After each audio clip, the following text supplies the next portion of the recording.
let's kick this thing off. All right. Go ahead. Yeah. You're gonna tell us the amazing story of how you met. Oh God. I know it's a long story, but No, we got we'll keep time. it short. We'll keep it short.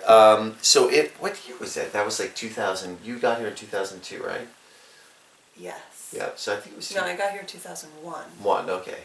Oh, it was 2002. It was 2002. Yeah. So I was a part of a production of a 70s disco version of Shakespeare's Midsummer Night's Dream called The Donkey Show, which me and a bunch of friends wrote together in a little dumpy venue in New York City.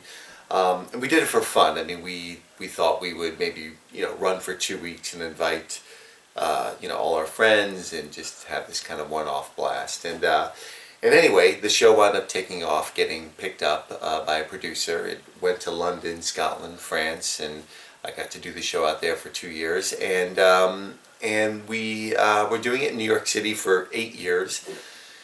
And one night I was performing in the show. I wore nothing but a little tiny sarong. I was one of Titania's fairies in the show.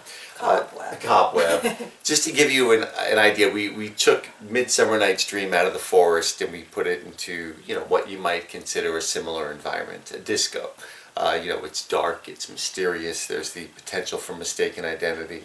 And it was all set to 70s disco music. So Amber came one night with her father, and there I was, half naked in my little sarong, and there was this kind of pre-show where the audience comes in to it takes place in a disco, so the audience can come in, have a drink, dance, and then the show just starts slowly unfolding around you. It was a very cool idea. It kind of breaks that traditional, stage, audience here. Everything is just intermingled, which was pretty cool. And so during this pre-show, we danced with the audience and kind of warm up the crowd. And saw this beautiful young lady walk into the room, and worked to my charm, you might say.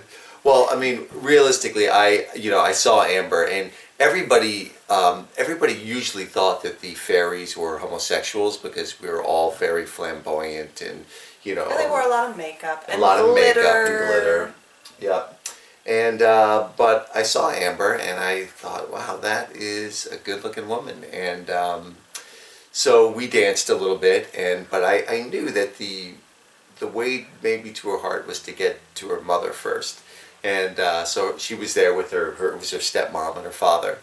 And so I started dancing with her stepmom, and in fact scooped her up and put her up on a dance cube with me. And it was a packed night that night. We had about 500 people there, and crowd was going crazy seeing me dance with this middle-aged woman, this half-naked tattooed guy. And Angela loved it. Luke gave her the tambourine that he had during the pre-show, and he had her spank his backside with the tambourine to the beat of the music, which is just so ridiculous. But she just had a great time, and it was great. Yeah. It was which is a story she told at our wedding as well. But when her mother was spanking my ass with a tambourine, I looked into the audience to see what was going on in her face, and she was grinning from ear to ear. So I was like, all right, maybe I got a little in here right now. So that was kind of the beginning of it. And then during the show, I kind of kept an eye on her, and then I made her a little flower out of a paper napkin. I'll show you. This is what I do. This is how I won over my wife. Ladies and gentlemen, if you ever want to win over a woman, forget the real bouquets. Roses. Just get creative. Chocolates. And make a flower out of a napkin. It gives you the illusion that you have some artistic ability, and shows that maybe you're willing to go one step beyond. Reaching for your wallet. Years of bartending here. Years of bartending, I learned it's a little Paying bit. off. And this is how I won my wife over. Thank you. And so anyway, we connected we danced after the show, and I gave her my email, and And that was, and we kept in touch, and that was really the genesis of it. We actually were friends for a good, no, four years or so. actually before we wound up together. So we had this great ongoing friendship. Want to tell them a little bit about some of the pictures we sent? And Oh, yeah. So when, this was way back in 2002, and, we could email, but it wasn't quite, as technologically advanced as it is now. So we often wrote letters back and forth and chatted quite a bit on the phone, and we sent each other books, and sent each other pictures as well of when we were kids and recent pictures. And one of the first pictures that Luke sent was a picture of him and his 4 brothers, one of whom is adopted, African-American boy, and they were all wearing matching outfits. And they were all kind of like just 2 to 6, 7 years old, and it was just such a great picture, and it really made me stop and think, because I come from a family of 6 kids. All 5 of my siblings are adopted, 4 of them from kind of overseas and mixed ethnicities. And my mom used to dress us all alike when we were little, so we have very similar pictures. Here he is, 5 boys, mixed ethnicities with matching outfits, and I have, a ton of those at home as well. So it made me kind of stop and think, like, oh wait, maybe this is someone to look into. I actually rented those pictures. I found out she had. I don't really. And he's been keeping it up for like the past 15 years. It's tough. This all happened in New York City. Yeah, in New York City. Yep. But you're from Washington State. Mm-hmm. I'm from Seattle, Washington. Were you dancing with the Rockettes at this time? So I was actually, when we first met, I was just about to leave on my first tour. So I toured with the Rockettes my first year, and I was leaving like in the next few days, I think, after we met. So during that first tour was when we really got to know each other, because I wasn't in the city, so that was when we corresponded with emails and letters and chatted on the phone, which was kind of nice to get to know each other in that way. And then 3 months later I was back and we got to hang out a little bit more personally. It's like the modern day John and Abigail Adams, Just like Of course. I mean, the art form of writing letters is like over. Who does it anymore? It was a really nice way to communicate. Mm-hmm. It's cool. You still have those letters, I'm sure? we have a few of them. Yeah. Yeah.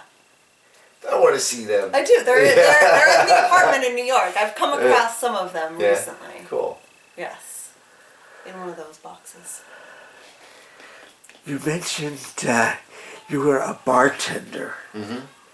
You've done a lot of things. You were a tattoo artist. Well, I was not a tattooist. I worked for a tattoo artist. I was merely a canvas for a tattoo artist, but I did run a very famous tattoo artist's business and shop for him, a guy named Jonathan Shaw in New York City.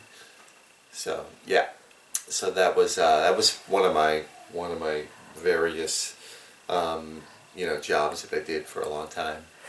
You're so multi-talented. I mean, Not really, but you sing, you have a magnificent Yeah. voice, oh, well, thank you. and you play guitar, Yeah. and you do that on weekends to this day. Yeah, I do. I've been playing with the same band the same guy in the band for, almost 30 years now. Yeah. Pale Moon Gang. Come see us. Yeah, we've been playing for quite a long time. My bandmate Richard and I met him when I was 14, 14 years old, and he was about 18, and it's been a long, being in a band is kind of like being married, I mean, you have your ups and your downs, and, and this, it's like, but it's, when you find somebody you connect with on musically and as friends, it's worth working all that stuff out. Yeah. And Amber, when did you get started dancing? As a child? Yeah, doing recitals and things like that? Exactly. I was, 6, 7 years old and always just loved dancing. And when I graduated from high school, I figured, I need to not dance anymore and I need to focus and go to college get a degree. And it was a good year for me, because that first year I didn't take any classes, I didn't do any shows, and it helped me realize that that was all I really wanted to do.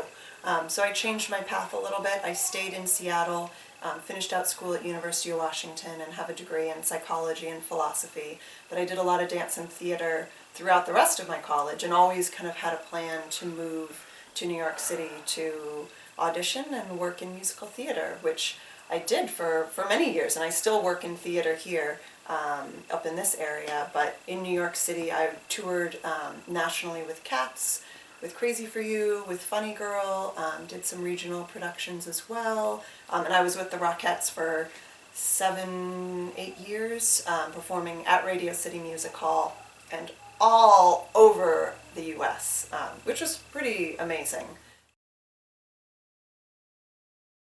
The show is so demanding. You can do up to 5 shows a day. You're dancing 6 days a week. Also doing PR some days, and or maybe rehearsing while you're doing the show. You're also rehearsing for special events like the tree lighting or Macy's Thanksgiving Day Parade. So it's a grueling, exhausting schedule, but amazing and wonderful to be a part of as well. What was it like auditioning for the Rockettes? Do you remember that? Oh yeah, definitely. Was it scary? Yes. I went to, when I was living in New York City, I was auditioning often, which helps. When you go to auditions at least twice a week for months on end, you get kind of used to it, which is good. If I was just going to one audition, every few months, I'm sure I'd be very nervous. But with Radio City, they have hundreds of girls audition every year, and probably about 500 girls. They line up and circle around Radio City. You go upstairs into the music hall, and they audition groups of like 50 girls at a time, and they just do a huge cut. They can see what they want, and they can see very quickly within 4 8 counts or less if they want to see more. So they'll let go of 80% of the girls, and they'll be left with a group of maybe 80 or so. And then you'll do a little bit more tap, you'll sing a little bit, they might do another cut, and then bring 50 of you back the next day for a callback. And then you'll be there for 2 full days, and then you'll just sit home and wait and hear if you got the job. And my first year, I remember I got a call at about 8:30 or so in the morning. And first thing I wanted to do was tell my family out in Seattle, Washington. So I called them at about 5 a.m. and woke them all up, screaming that I was gonna be a Rockette. How exciting. Yeah. Now, when you were a child, your folks had a home in this area. Yeah, they did. Sharon, I think you Nope, said? Lakeville. Lakeville. Yeah. And they used to come up on weekends with you? Yeah, so my dad and mom built a house up here it was completed in 1969, and it sat up on Wells Hill Road, right past Robin Hill Lane, heading towards Lime Rock.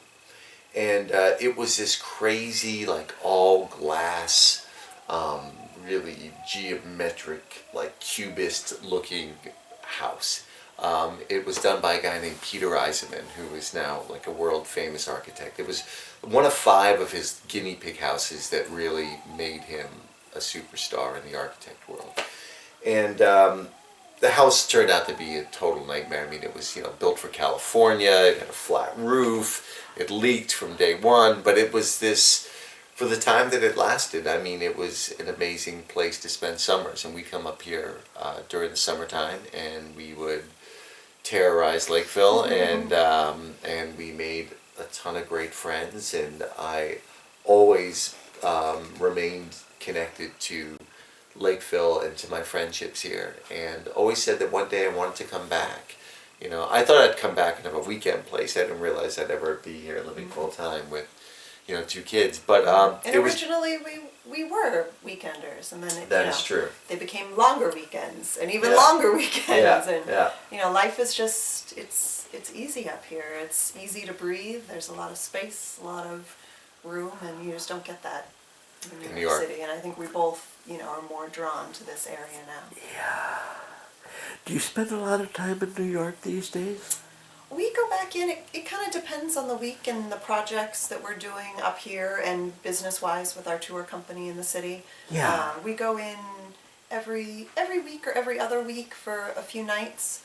We still have an apartment downtown, so we for the kids, everyone comes into the city. Oh, good. We stay there for a few nights Good. to get some things done. And I'm intrigued. Your apartment is in Chinatown. Oh yeah. Yeah, yep. That's Yep. Our apartment, we actually live in a complex called Knickerbocker Village, which is where, I'm not sure if you'll remember the names, but Julius and Ethel Rosenberg lived. the spies. The spies, yep, executed. Yep, that's where they were dragged out of our building and charged with treason. So, yeah, we lived down there, and it used to be like an old Jewish Italian building. The building was just filled with Jewish and Italian immigrants, and now it's mostly Chinese. You still have remnants of the old Jewish community and Italian community in the building, and they, they sit in there just, bitching about the new Chinese people there, forgetting that they were once the newcomers to the city and that they are now like, everybody forgets, everybody forgets that they were once the new kids on the block and that people once didn't welcome them, everybody forgets. And so, but, it's lovely. We have a great, really great little apartment, and it's right off the East River, so we have a view of the East River from our window. We can see the Manhattan Bridge and Brooklyn in the background. The kids love to, even at a year and a half, they love to stand at the window and look out, because you can see the FDR, you can see the water, you can see Brooklyn on the other side, and they just kind of stand at that window. We're behind them, holding them, assisting them, and they just love to, look out and see what's going on. I mean, in the that's world. so classic New York, sitting by a window and watching the world go by, Yeah, yeah. But, it's really the best of both worlds that we have. We're very fortunate, And we have to be in New York. I mean, we still do run a company out of there, so. Let's talk about the company. Yeah. Real New York Tours. Real New York Tours, yep. So, You started it together? well, we did. I mean, I basically was a tour guide, doing tours for a bus tour company.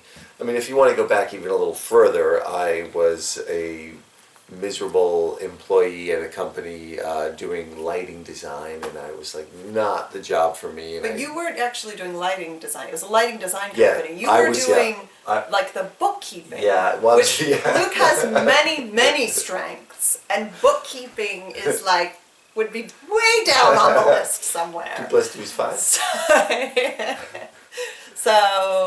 So you were not happy Yeah. there at all. And so now that Amber's You would clarified that my math stinks, I was really unhappy, and I talked about like getting a tour guide license, and because I'm born and raised in New York City, and I thought like, I loved showing people around New York. I loved New York history. I've been reading about it for years, and as a young kid, I used to explore the subway tunnels and go find the old abandoned train stations in New York City.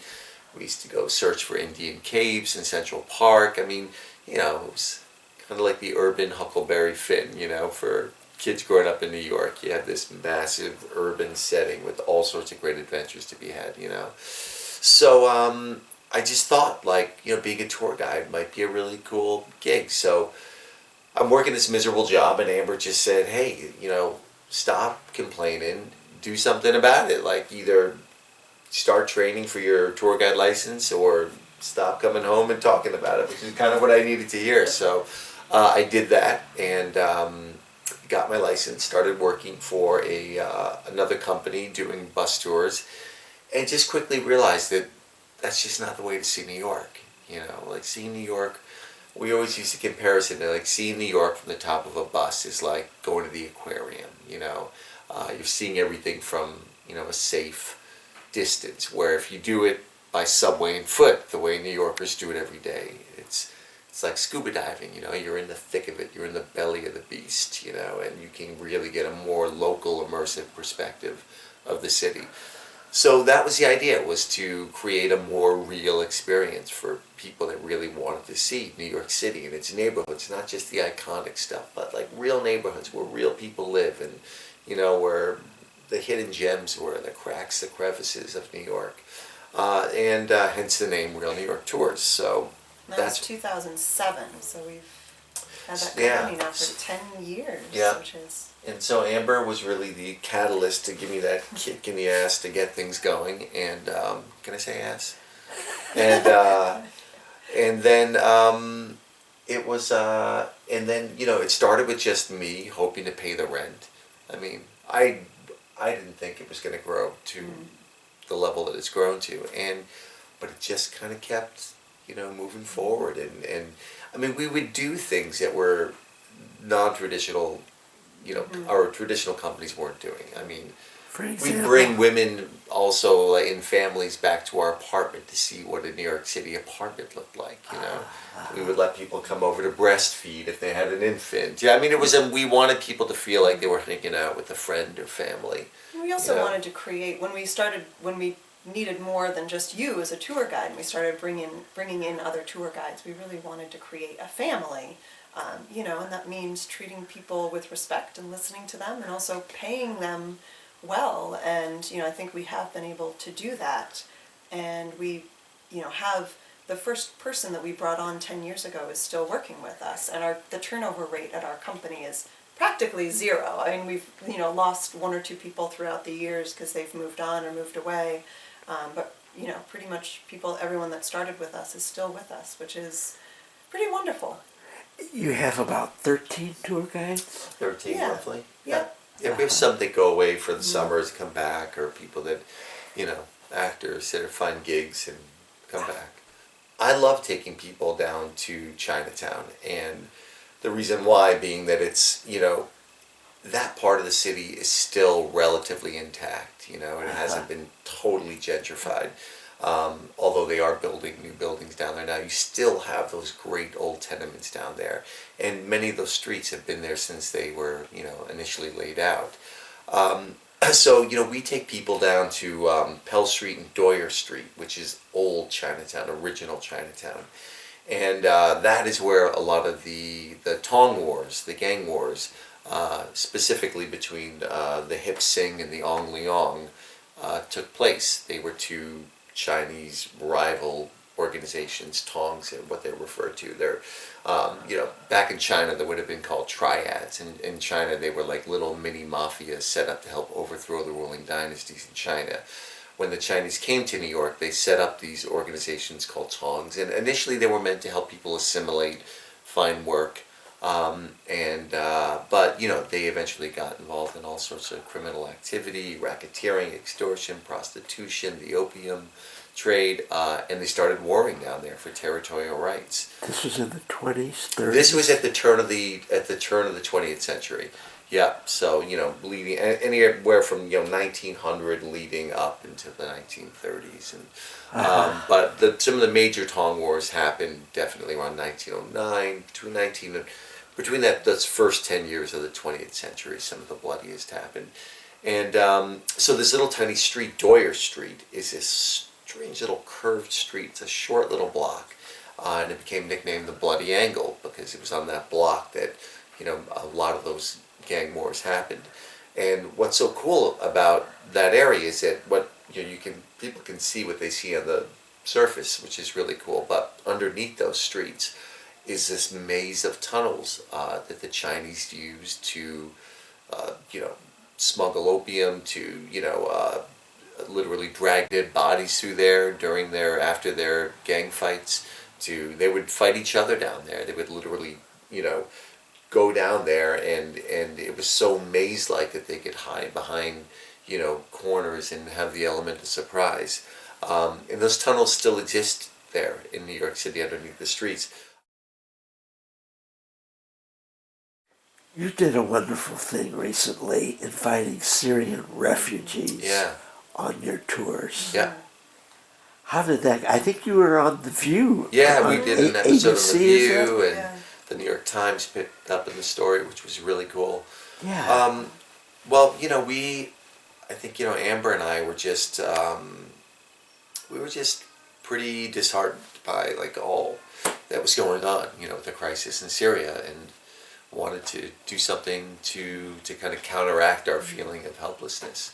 And we Like you can, we donate money to organizations that we, hope will help, but it's kind of, you're like, okay, what else can we do that's actually tangible, that's physical, that we feel will make a difference? And that's the thing, like you think, okay, there's this major crisis going on in the world.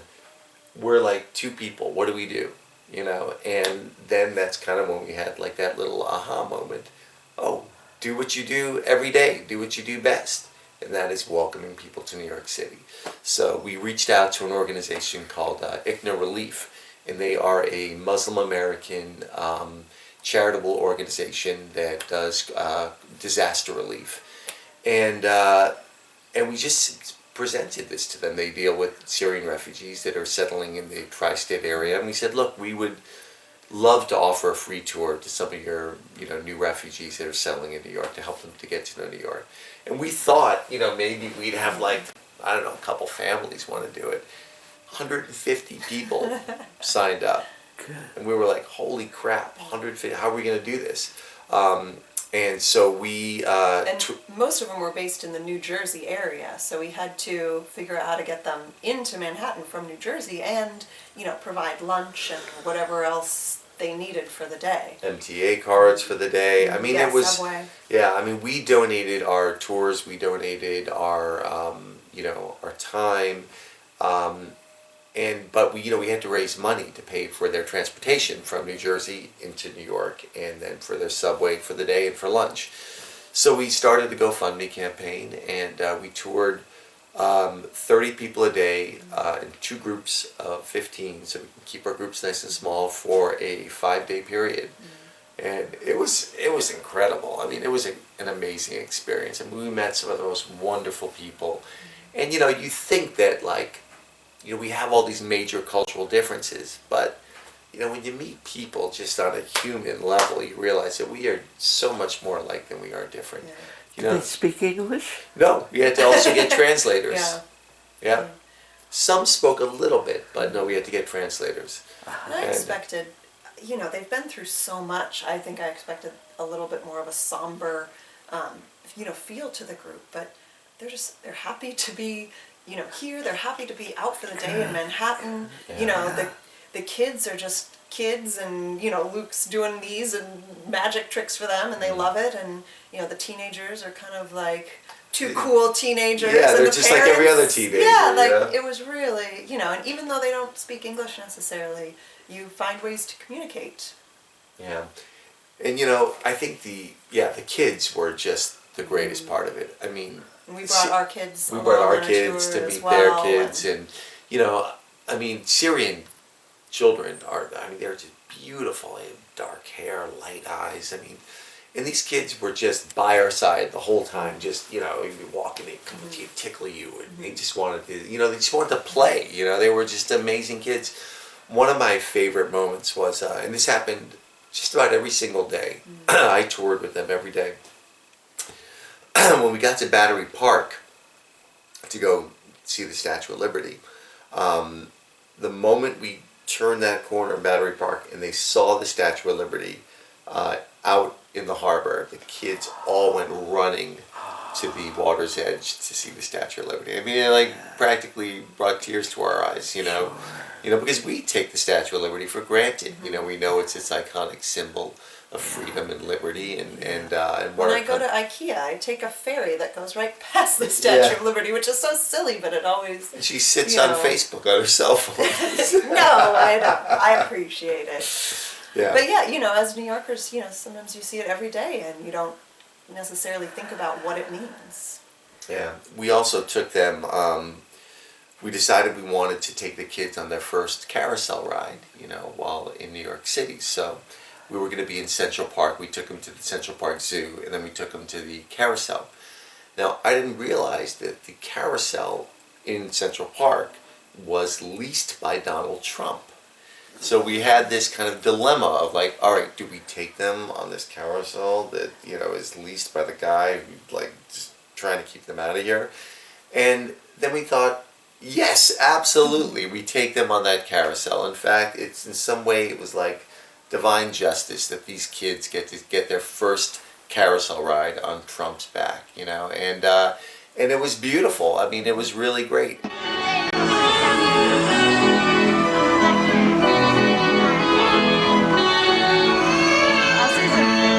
And the New York Times picked up on the story, and they published this picture of these Syrian kids on Trump's carousel.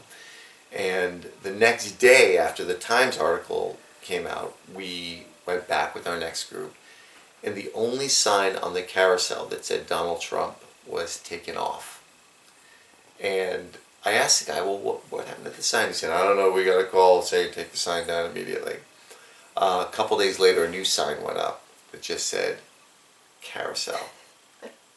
So we might have gotten the president's here, who knows. Great story though.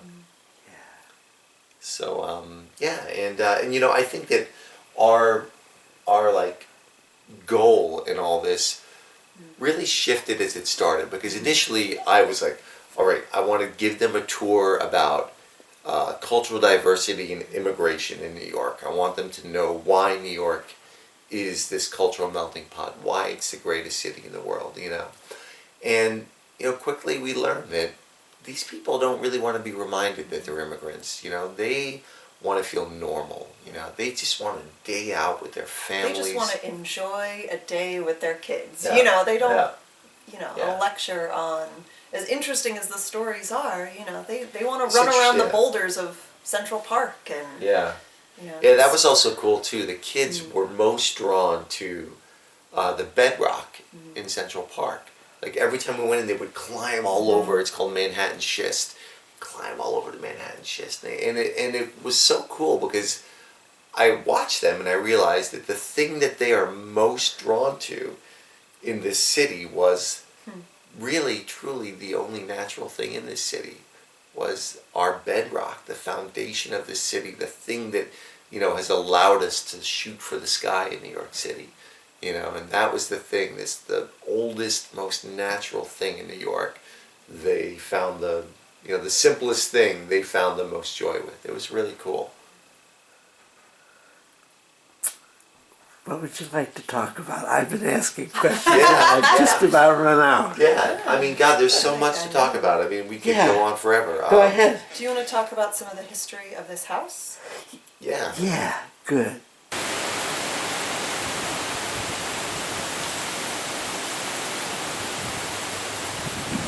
So anyway, we bought this house what year? In 2012. 2012. 5 years ago. And this was the old Carrigan house. And by the way, just for the record, any historical information that I share in this house came from the Historical Society. So if it is wrong, yeah, my fault. We were looking for a bigger house. We wanted to have a family. And we saw this house, and from the moment we stood outside, I looked up at this back window over here, and this house had been empty for like 30 years. Nobody had ever lived here. I mean, Mary Kerrigan would come 2 weeks out of the summer and just check on the place. She had,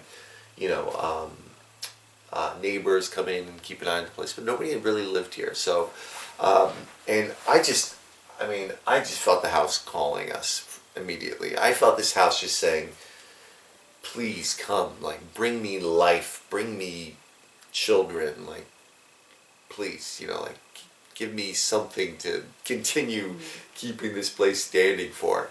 Because, there's nothing sadder than an empty house, really. And so the house was built by Ashel Beebe in 1734.